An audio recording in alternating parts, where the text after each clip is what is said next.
বসে থাকে সেই অনাদিনাথ পান গোবিন্দ। আমি যদি আজকে পারের সম্বর না করি সেই জন্য আজ পার হতে পারবো না। তাই তো সবাই মিলে একবার হরি বল হরি বল।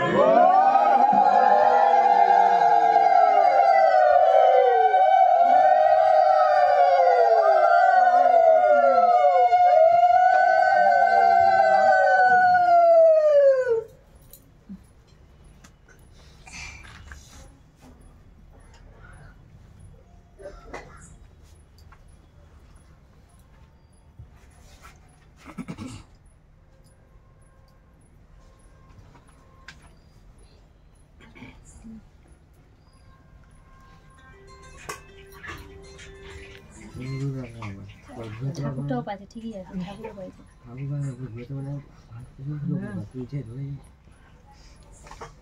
তো এখন যাবই না।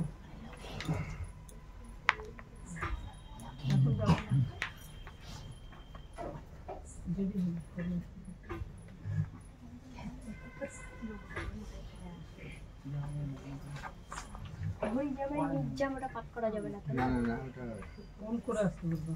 হরিদাসের একটা মরণ কি বাড়িতে ওটা এটা কোনটা বই বের করলেন?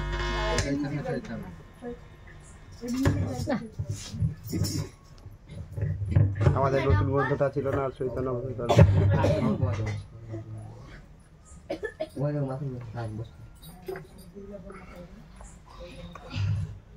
লাইট ধরবো, আমি ধরেছি, ধরবো লাইট।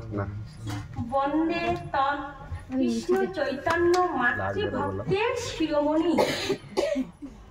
আজকে আমরা চৈতন্য চরিতামৃতের ভগবান মাতৃভক্ত, তিনি কিভাবে মাতৃ কথা আজ্ঞা পালন করেছিলেন সেটা আজকে শ্রবণ করব। কি বলেছিল? শ্রীকৃষ্ণ চৈতন্যকে আমি বন্দনা করি, তার শ্রেষ্ঠ এই মাতৃভক্ত, তিনি যে মাতৃভক্ত ছিলেন সেই মাতৃভক্তকে প্রণাম করি।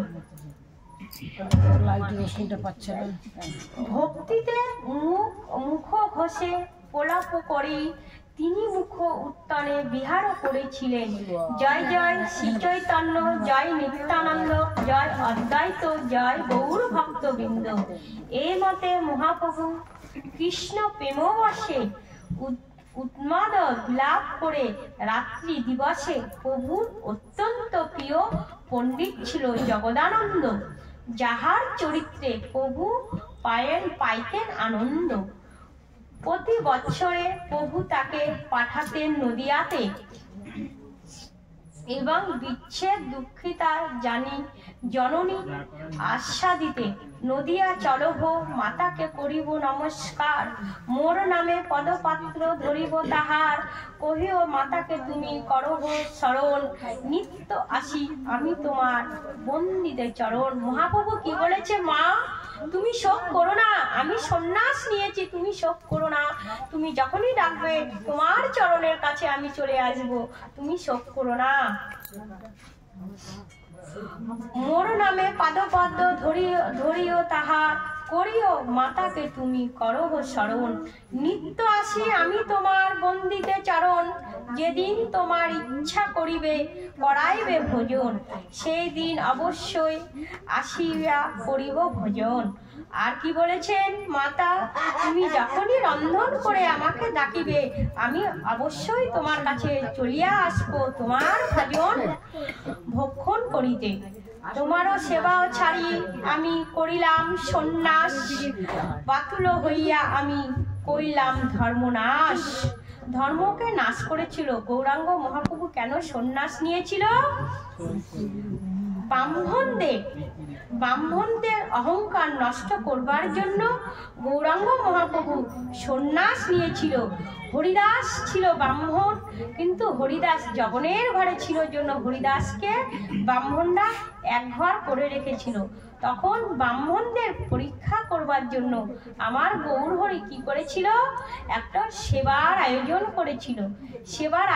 করেছিল। তখন হরিদাসের আঙ্গিনায় সেবার আয়োজন করেছিল, কিন্তু হরিদাসকে বাইরে দাঁড় করে রেখেছিল এবং ব্রাহ্মণ